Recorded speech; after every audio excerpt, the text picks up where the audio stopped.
मित्रों, इस वीडियो में 7 intense crime drama web series recommend होगी।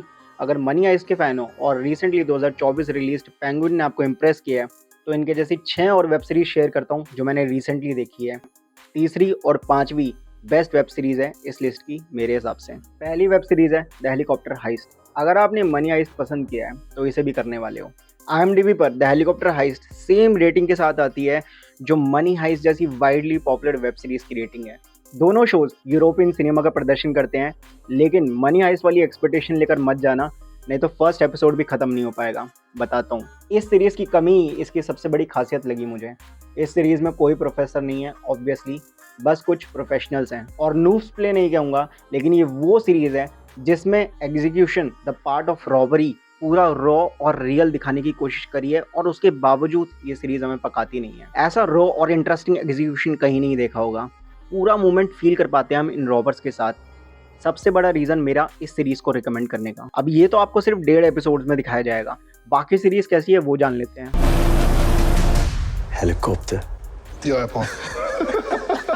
सीरीज का मेन प्लॉट है ऑब्वियसली हेलीकॉप्टर से होने वाली हाइस्ट, जो कि ला कासा दी पपेल वाले प्रोफेसर के लिए छोटी बात होगी, लेकिन इस सीरीज के छोटे रोबर्स के लिए बड़ी बात है। और डिड यू नो वाला क्वेश्चन, ये हाइस्ट असल दुनिया में असली में हुई है, जहां से इसकी रॉनेस आती है। अब स्टोरी में इन दो रोबर्स की पास्ट क्लिप्स और प्रेजेंट सिचुएशन दिखाई जाती है, रामी और मिशेल। स्टोरी राइटिंग अच्छी है, इसलिए स्लो पेसिंग के साथ आती है। No humour, only serious situations, लेकिन बोर नहीं करती। 70% सीरीज हमें रामी के नजरिए से दिखाई जाती है और बाकी 30% सिचुएशन की गंभीरता से, और यही 30% मस्त है जिसके लिए आपको इसे देखना है। अब ये एक reality based character based drama है, लेकिन कैरेक्टर्स इतने स्ट्रॉन्ग नहीं है।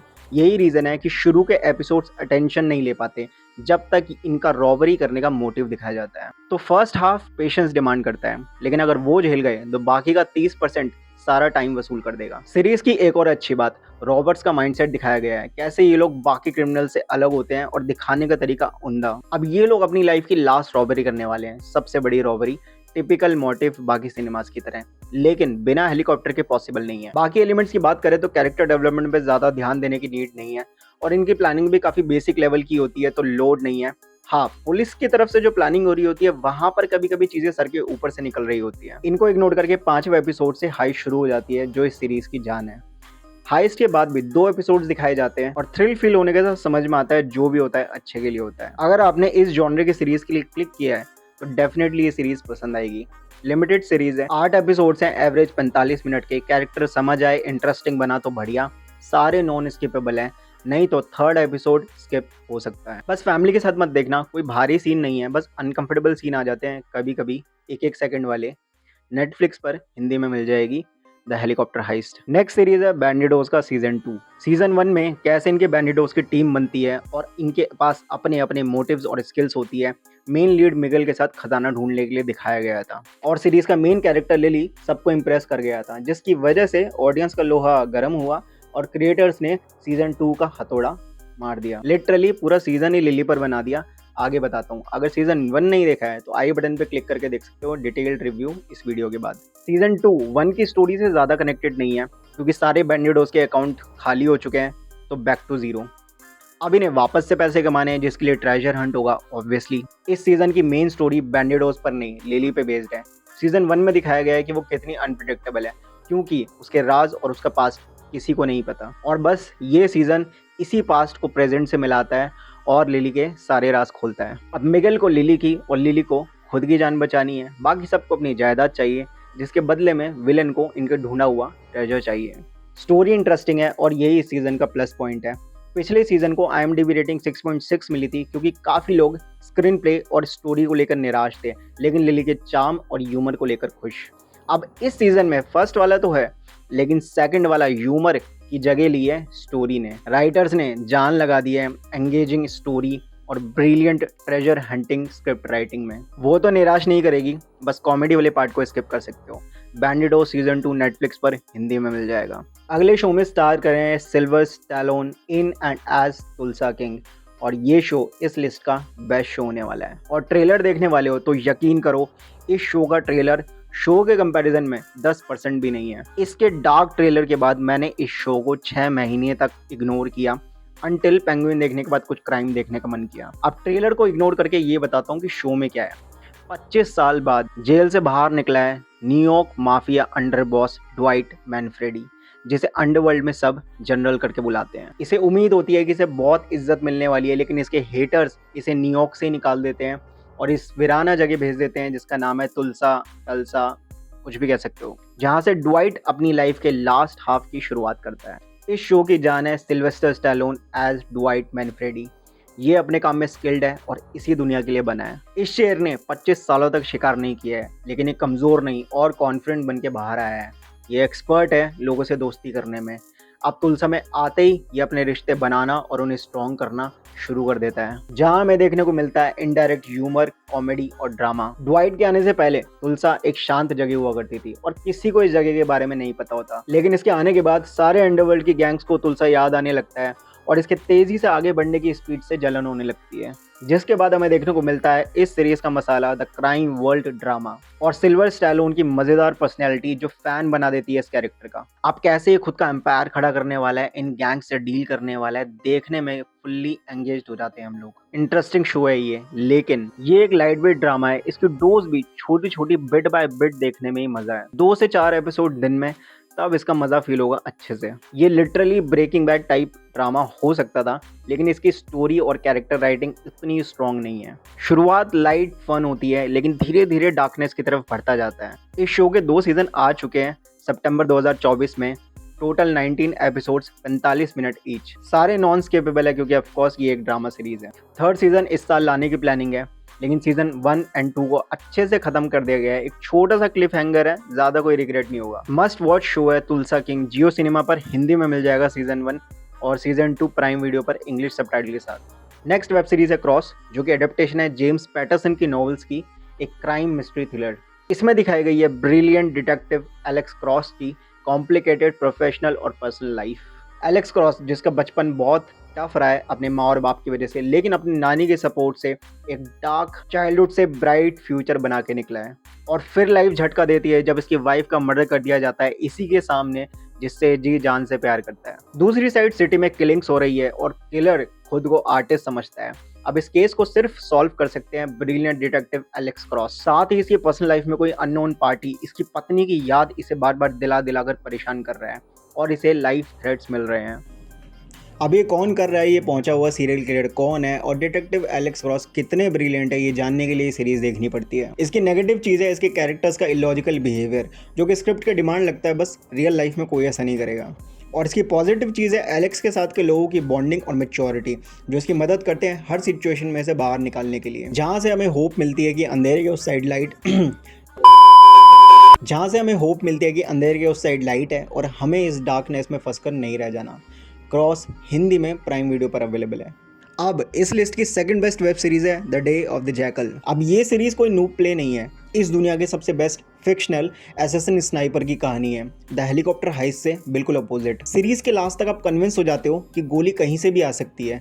लिटरली आसपास स्नाइपिंग स्पॉट्स दिखने लग जाते हैं। सीरीज की बाद में पहले इसके ट्रेलर की तारीफ करनी पड़ेगी, कैसे कोई भी हिट रिवील किए बिना सीरीज को इंटरेस्टिंग दिखाया है। सीरीज का कोई भी पल ट्रेलर से पता चला नहीं लगता, एकदम फ्रेश एहसास। मैडम वेब वालों को कुछ सीखना चाहिए, क्योंकि इसका रीज़न है जैकल वालों के पास दिखाने के लिए कंटेंट है।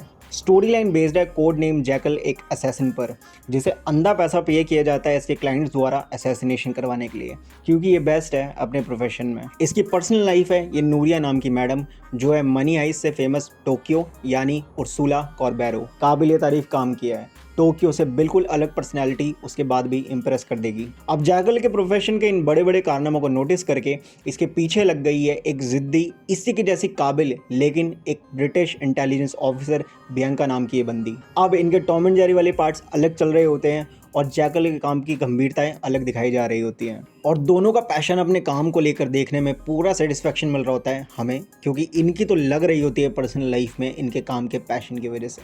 अब हमारा हीरो नहीं विलन कर बुरे काम रहा होता है, इसके पर्सनल लाइफ में अलग कांड चल रहे हैं, तो फिर सीरीज देखनी क्यों है। इसके पॉजिटिव्स की वजह से। जैकल और बियंका के रास्ते में आने वाली मुसीबतों के लिए जिन्हें ये हैंडल करते हैं और हमें सुकून देते हैं। फिर जैकल की प्रेजेंट स्किल से इंस्पायर होकर इसके पास्ट की कहानी जानने के लिए एपिसोड 7 ऐसा लगा था कि पूरा एपिसोड पका होने वाला है, लेकिन जब खत्म हुआ तो लगा कि क्यों ही खत्म हो गया। और लास्ट उर्सुला कॉर्बेरो एज नूरिया की इनोसेंस के लिए IMDb पर इसे 8.2 की रेटिंग मिली है।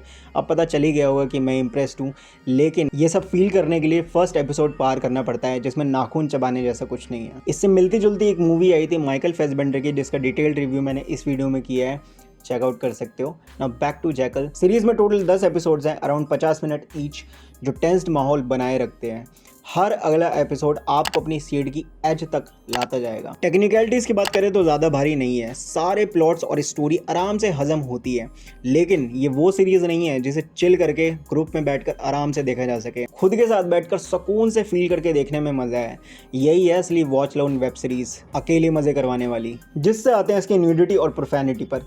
आराम से फैमिली टीवी पर बिना किसी टेंशन के एंजॉय कर सकते हो। कोई न्यूडिटी नहीं और गालियाँ ना के बराबर है। इसे जियो सिनेमा पर हिंदी में देख सकते हो, लेकिन मैं सजेस्ट करूंगा अगर अंग्रेजी पढ़ने में अच्छे हो तो सबटाइटल्स ऑन कर लेना। ओरिजिनल सेंटेंसेस ज़्यादा अच्छे हैं। अगली सीरीज होने वाली है सिटाडेल हनी बनी, starrer Varun Dhawan and Samantha Ruth. Citadel universe कुछ खास नहीं कर पाया अभी तक, लेकिन फिर भी अगर किसी एक को चुनना हो तो भाई मैं तो प्रियंका वाली सिटाडेल को ऊपर रखना चाहूँगा। अगर नहीं देखी है तो डिटेल्ड रिव्यू इस वीडियो में मिल जाएगा, चेकआउट कर सकते हो। बाकी सिटाडेल हनी बनी को एक बार देखने के कुछ कारण बताता हूँ। सबसे पहले तो बाहर के लोगों ने, रूसो ब्रदर्स ने इंडियन क्रिएटर्स को कुछ काम दिया है और राज एंड DK ने पूरी दुनिया के लिए कुछ बनाया है, तो हम इंडियंस को तो एक बार ज़रूर देखना चाहिए। बाकी पॉजिटिव्स में सबसे पहले तो आती है कैरेक्टर हनी की बेटी नाडिया, जो कि बड़ी होके बनने वाली है प्रियंका, मेन सिटाडेल वाली। बच्ची ने धांसू काम किया है। सीरीज का सारा अट्रैक्शन ही ये बेबी गर्ल है। But you are? Brave and fearless. And I am? My mother. और आप मुझे कुछ नहीं होने दोगे। अगला सीरीज की स्टोरी राइटिंग, तो अगर स्टोरी अच्छे से समझ आई तो निराशा नहीं होगी। बाकी नेगेटिव्स काफ़ी है। राज एंड DK का मैं जेंटलमैन के टाइम से फ़ैन हूँ, लेकिन इस सीरीज़ में उनका काम कम रह गया, आई थिंक प्रेशर की वजह से। स्क्रीन प्ले राइटिंग पुअर है, कुछ फाड़ू दिखाने के चक्कर में हक दिया। एक्शंस फेक लगते हैं। ह्यूमर डालने की कोशिश करी है, लेकिन बहुत पुअर रिजल्ट निकल कर आया है। इस सीरीज से मुझे काफ़ी एक्सपेक्टेशन थी, लेकिन कुछ खास नहीं है। लेकिन फिर भी एक बार देखना बनता है स्टोरी और छोटी नाडिया की परफॉर्मेंस के लिए। अच्छी बात यह है कि एक मिनी सीरीज़ है, 6 एपिसोड्स में पूरी की पूरी स्टोरी को लंदन वाली सिटाडेल के लिए छोड़ दिया गया है, तो कुछ भी पेंडिंग नहीं रह जाता। सबसे आखिर में होने वाली है पेंगुइन, जिसका रिव्यू मैंने अभी तक शेयर नहीं किया था, और मेरी तरह डार्क लीड कैरेक्टर्स को पसंद नहीं करते हो तो काफ़ियों ने नहीं देखी होगी। अपना एक्सपीरियंस बताता हूँ। द पेंगुइन को जितने लोगों ने भी नहीं देखा है, आई कैन अंडरस्टैंड। ऐसी डार्क फील्ड, ब्रूटैलिटी और सीरियस ड्रामा नहीं पसंद वाला सीन मेरे साथ भी है, लेकिन स्टिल मैंने इसे देख लिया है, क्योंकि एक कैरेक्टर का बहुत स्ट्रॉन्ग डेवलपमेंट हुआ है इस सीरीज़ में, जो कि आगे जाकर बैटमैन वर्सेस पेंगुइन का रूप लेने वाला है। हाँ, यही तो प्लान है DC वालों का, बस मार्वल की तरह घुमा फिरा कर नहीं, सीधे सीधे शुरू कर रहे हैं। अगर आपने रॉबर्ट पैटिंसन वाली बैटमैन देखी है तो उससे ऊपर रखना चाहूँगा मैं पेंगुइन को, जिससे इसका स्टैंडर्ड डिफाइन होता है। इसीलिए 8.6 की रेटिंग लेकर बैठा है शो। अब अपना एक्सपीरियंस बताता हूँ, क्या रीज़न है जिसकी वजह से मुझे पेंगुइन पसंद आई, जबकि मैं इस जॉनर की ऑडियंस नहीं हूँ। आसान भाषा में सबमिट करता हूँ। पेंगुइन डार्क है, लेकिन पेंगुइन से ज़्यादा डार्कनेस मुझे बैटमैन में फील हुई। पेंगुइन में ब्रूटैलिटी सिर्फ माहौल की गंभीरता को फील करवाने के लिए है, कुछ दिखाया नहीं है, सिर्फ फील करवाया है। तो मेरी तरह काट पीट से अपना दिमाग दूर रखना चाहते हो तो क्रिएटर्स ने हमारा पूरा ध्यान रखा है, थैंक्स टू देम। बुरे सपने नहीं आएंगे। इसके अलावा पेंगुइन की स्टोरी अत लेवल एंगेजिंग स्टोरी है, चीज़ें एज टू एज चलती है। पेंगुइन यानी ओस के कैरेक्टर को जज करने में पूरे 7 एपिसोड्स निकल जाते हैं, जब तक 8वें एपिसोड में वो खुद बता नहीं देता कि उससे क्या उम्मीद रखी जानी चाहिए। सीरीज़ के मेन कैरेक्टर्स ओज, सोफिया और विक आपको हर सिचुएशन की डेप्थ को अच्छे से फील करवाते हैं, और द मोमेंट आपको इनसे लगाव होता है, अगले ही पल सीरीज आपको नया ट्विस्ट दे देती है। और मेरे one of the check box को चेक करता है ये शो अच्छा कंटेंट होने के लिए। शो के पास देने के लिए एक्चुअल कंटेंट है, वेस्ट करने के लिए कोई टाइम नहीं है। कोई 20 मिनट लंबी बोरिंग कॉन्वर्जेशन से आपका दिमाग और टाइम वेस्ट नहीं किया जाता। और लास्ट माय फेवरेट, जिसकी वजह से ये दुनिया इसकी तारीफ कर रही है, इसकी सिनेमेटोग्राफी और प्रोडक्शन 100% काबिल तारीफ है, एकदम सच है। आधे शो तक मैं लिटरली ओस के फेस को कॉलिन फैरल के फेस से मिलाने की कोशिश कर रहा था, जिनका मैं 2024 रिलीज्ड स्वाट से फ़ैन हूँ, लेकिन मेरा दिमाग रिलेट नहीं कर पा रहा था क्या कमाल का मेकओवर किया है। कोलिन फैरल की परफॉर्मेंस अव्वल लेवल की है। अगर किसी ने भी उनका पास्ट काम कोई भी मूवी देखी है तो डिफरेंस फील होगा और सिर्फ तारीफ ही निकलेगी। और इनके अलावा जो ट्विस्ट सीन और डिजास्टर्स दिखाए हैं, जैसे विक के सीन में उसके सामने ब्रिज का बह जाना औसम था। उसके अलावा ओस के एक एक एक्सप्रेशन को बारीकी से दिखाना। फिर वो सवाल जिसे सब फिगर आउट करना चाहते हैं शो से पहले और इसे देखते वक्त, ये ओज चीज़ क्या है, इसे क्या समझ रहे हैं, एक विलन टाइप हीरो या पूरा विलन। जो मेरे साधारण से दिमाग ने फिगर आउट किया है वो है एक विलन, लेकिन मार्वल वाला नहीं, जैसे लोकी जो अब हीरो बन गया है। डीसी इज विलन, जो विलन ही रहेगा और विलन की मौत मरेगा, जो जिंदा है अपने विजन के कारण, जिसके पूरा होने तक लक उसके साथ है। और ये आपको 8th एपिसोड में फील करने को मिलता है। तो ध्यान रखना कहीं आपको इस कैरेक्टर से लगाव ना हो जाए, क्योंकि जिनको होगा उनका भविष्य भी ऑसवर्ल्ड ओस्कोप की तरह डार्क होने वाला है। और अभी तो बैटमैन की एंट्री बाकी है, उस एंट्री से पहले पेंगुइन देखना बनता है जियो सिनेमा पर हिंदी में। उम्मीद करता हूँ रिकमेंडेशंस काम किए हैं। मिलते हैं अगले वीडियो में धांसू एक्शन कॉमेडी मूवीज़ के साथ। जय हिंद मित्रों।